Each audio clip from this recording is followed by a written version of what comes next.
नमस्ते। उत्तर प्रदेश में आपका स्वागत है। मैं हूं आपके साथ अर्नुम जहां शेख। बुलेटिन की शुरुआत करते हैं बड़ी खबर से। लखनऊ से ये बड़ी खबर, PM Modi DGP IGP conference में शामिल होंगे। प्रधानमंत्री नरेंद्र मोदी देर रात लखनऊ पहुंचे हैं। डिप्टी सीएम दिनेश शर्मा केशव प्रसाद मौर्य ने स्वागत किया है। आज सुबह 9 बजे जाएंगे पुलिस मुख्यालय। डीजीपी आईजीपी कॉन्फ्रेंस में होंगे शामिल।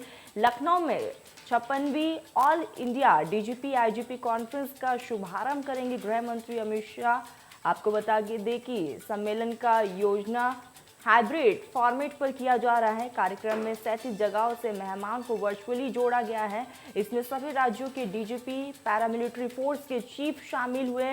कार्यक्रम में आज प्रधानमंत्री नरेंद्र मोदी भी होंगे शामिल। तो आज सुबह 9 बजे जाएंगे पुलिस मुख्यालय प्रधानमंत्री नरेंद्र मोदी। आपको बता दें कि आज डीजीपी आईजीपी कॉन्फ्रेंस में शामिल होंगे पीएम मोदी। खबरों में आगे बढ़ते हैं। 2022 विधानसभा चुनाव से पहले पीएम मोदी ने बुंदेलखंड को करोड़ों की सौगात दी है। पीएम मोदी ने अर्जुन बांध सहायक परियोजना की शुरुआत की है।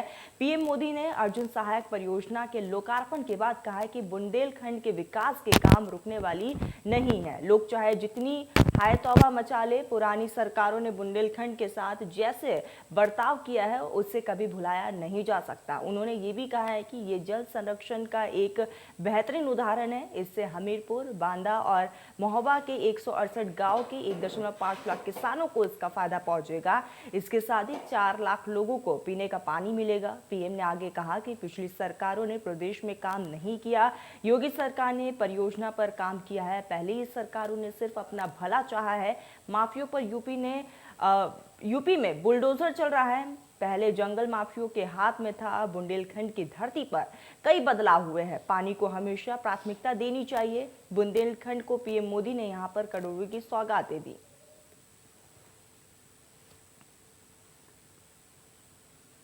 गुलामी के उस दौर में भारत ने एक नई चेतना जगाने वाले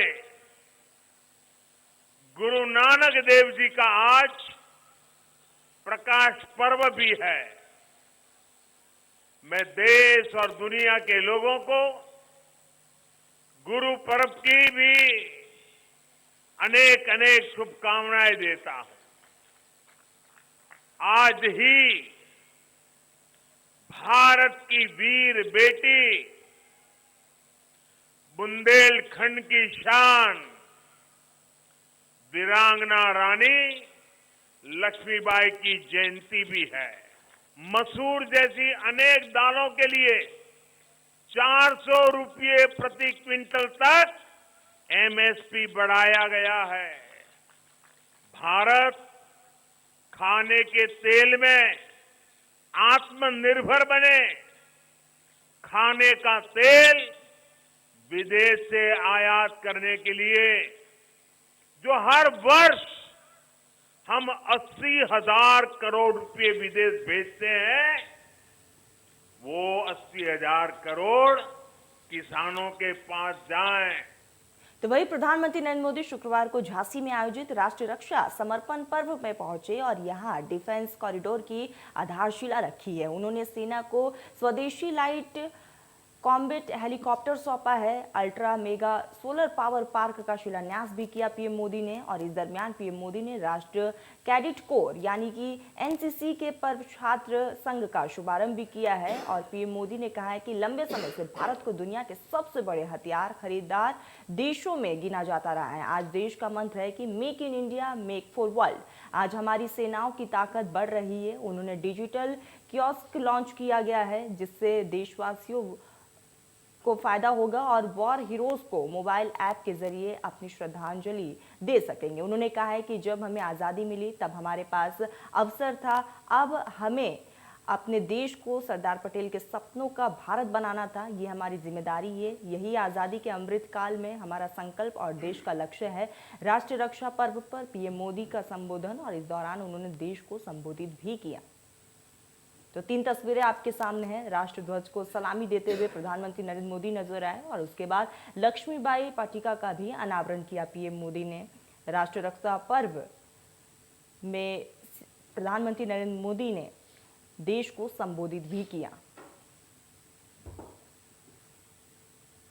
तो वही प्रधानमंत्री नरेंद्र मोदी ने राष्ट्र को संबोधित करते हुए 3 नए विवादित कानूनों को वापस लेने का ऐलान किया है। पीएम मोदी ने कहा है कि हम किसानों को समझ नहीं पाए, हमारी नीयत साफ थी, पवित्र थी, लेकिन हम शायद समझ नहीं पाए, हमारी तपस्या में कमी रह गई। उन्होंने कहा है कि उनकी सरकार ने कृषि और किसानों की भलाई के लिए तमाम बड़े फैसले लिए। कृषि कानून पर पीएम मोदी का ये बड़ा ऐलान सामने आया।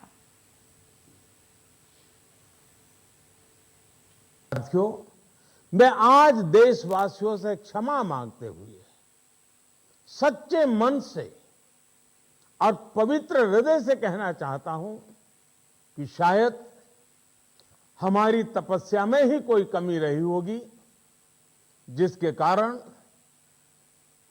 दिए के प्रकाश जैसा सत्य कुछ किसान भाइयों को हम समझा नहीं पाए। आज गुरु नानक देव जी का पवित्र प्रकाश पर्व है। ये समय किसी को भी दोष देने का नहीं है। आज मैं आपको, पूरे देश को ये बताने आया हूं कि हमने 3 कृषि कानूनों को वापस लेने का, रिपील करने का निर्णय लिया है। इस महीने के अंत में शुरू होने जा रहे संसद सत्र में, इसी महीने में हम 3 कृषि कानूनों को रिपील करने की संवैधानिक प्रक्रिया को पूरा कर देंगे। साथियों, मैं आज अपने सभी आंदोलनरत किसान साथियों से आग्रह कर रहा हूं, आज गुरु पर्व का पवित्र दिन है। अब आप अपने अपने घर लौटे, अपने खेत में लौटे, अपने परिवार के बीच लौटे। आइए एक नई शुरुआत करते हैं, नए सिरे से आगे बढ़ते हैं। साथियों, आज ही सरकार ने कृषि क्षेत्र से जुड़ा एक और अहम फैसला लिया है।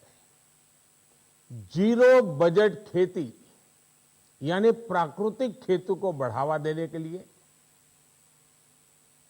देश की बदलती आवश्यकताओं को ध्यान में रखकर क्रॉप पैटर्न को वैज्ञानिक तरीके से बदलने के लिए एमएसपी को और अधिक प्रभावी और पारदर्शी बनाने के लिए ऐसे सभी विषयों पर भविष्य को ध्यान में रखते हुए निर्णय लेने के लिए एक कमेटी का गठन किया जाएगा। तो वही उत्तर भारत के पौराणिक और ऐतिहासिक गढ़ मेले में आस्था का सैलाब उमड़ा। कार्तिक पूर्णिमा पर श्रद्धालुओं ने आस्था की डुबकी लगाई है। आपको बता दें कि गढ़ मुक्तेश्वर मेला में हमारे संवाददाता ने बोट से मेले का जायजा लिया। उत्तर भारत के ऐतिहासिक और पौराणिक गढ़मुक्तेश्वर में लगने वाले गंगा मेले को लेकर सुरक्षा के पुख्ता इंतजाम किए गए हैं। यहाँ लाखों की संख्या में जो मां गंगा के भक्त हैं, श्रद्धालु हैं, वो यहाँ पर पुण्य की डुबकी लगाने आते हैं। पहले ये तस्वीर देखिए कि किस तरीके से गंगा घाट पर जो आस्था का सैलाब है वो यहाँ पर उमड़ा हुआ आपको नजर आ रहा है। ऐसे करीब यहाँ पर 3 से ज्यादा घाट बनाए गए हैं जिन पर लाखों जो भक्त हैं वो यहाँ पुण्य की डुबकी लगा रहे हैं। आज के दिन की मान्यता है कि आज के दिन पुण्य की डुबकी लगाने से जो सभी मनोकामनाएं हैं वो यहाँ पर पूरी हो जाती हैं। अगर मेला स्थल की बात करें तो वहाँ पर भी सुरक्षा के पुख्ता इंतजाम किए गए हैं। चप्पे चप्पे पर पुलिस का सख्त पहरा लगाया गया है। और यदि गंगा माँ की बात करें तो यहाँ पर आप देखिए कि यहाँ जो एनडीआरएफ की टीम है वो लगातार पूरी मुस्तैदी से यहाँ पर जुटी हुई है, डटी हुई है। 9 तारीख को ये टीम आ गई थी और देखिए किस तरीके से कई टीमें हैं एनडीआरएफ की जो यहाँ लगातार पेट्रोलिंग कर रही हैं 9 तारीख से। कई बार ऐसा हुआ कि कुछ श्रद्धालु थे वो यहाँ पर गंगा के बहाव में डूब गए थे और जब शोर मचा तो एनडीआरएफ की टीम ने उनको यहाँ पर बचा लिया। ये 8वीं बटालियन है एनडीआरएफ की जो गाजियाबाद से आई है। 2 यहाँ पर टीमें मैदान में उतारी गई हैं, 50 से ज्यादा लोग हैं और जो 8 बोट हैं वो यहाँ पर लगातार देखिए गंगा में इसी तरीके से गश्त कर रही हैं। मेला परिसर की बात करें तो मेला परिसर में पुलिस पूरी मुस्तैदी से जुटी और डटी हुई है। और पानी के भीतर आप, जल के भीतर आप देखिए कि यहाँ एनडीआरएफ की टीम इसी मुस्तैदी से यहाँ पर काम कर रही है, लगातार डटी हुई है। कई लोगों की जो जान है वो यहाँ पर वो बचा चुकी है। ललित कुमार जी हैं जो इस पूरी टीम को हेड कर रहे हैं, उनसे हम बातचीत कर लेते हैं। ललित जी, आपसे एक चीज जानना चाहूँगा, कब से आए हुए हैं आप लोग? हम यहाँ पर 8 बटालियन एनडीआरएफ से जब भी मेला लगता है हर वर्ष यहाँ पर मेले की सुरक्षा के लिए आते हैं। तो यहाँ पर 9 तारीख को 2 टीमें इंस्पेक्टर विकास मेहरा के नेतृत्व में यहाँ पर आ चुकी हैं और आने के बाद से ही हम यहाँ पर पूरी तरह से डिप्लॉयमेंट हो चुके हैं। हमको 3 घाट मिले हैं यहाँ पर, हापुड़ घाट, दिल्ली घाट और हरियाणा घाट। तो यहाँ पर हम पूरी तरह से यहाँ पर सुरक्षा में तैयार हैं।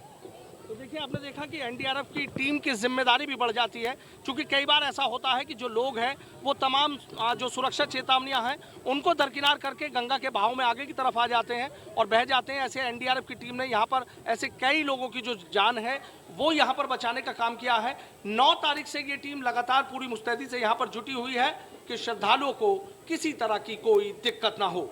Sanuj Sharma, India news, गढ़मुक्ति। नमस्ते। उत्तर प्रदेश में फिलहाल बस इतना ही। देश प्रदेश की तमाम बड़ी खबरों के लिए आप देखते रहिए इंडिया न्यूज।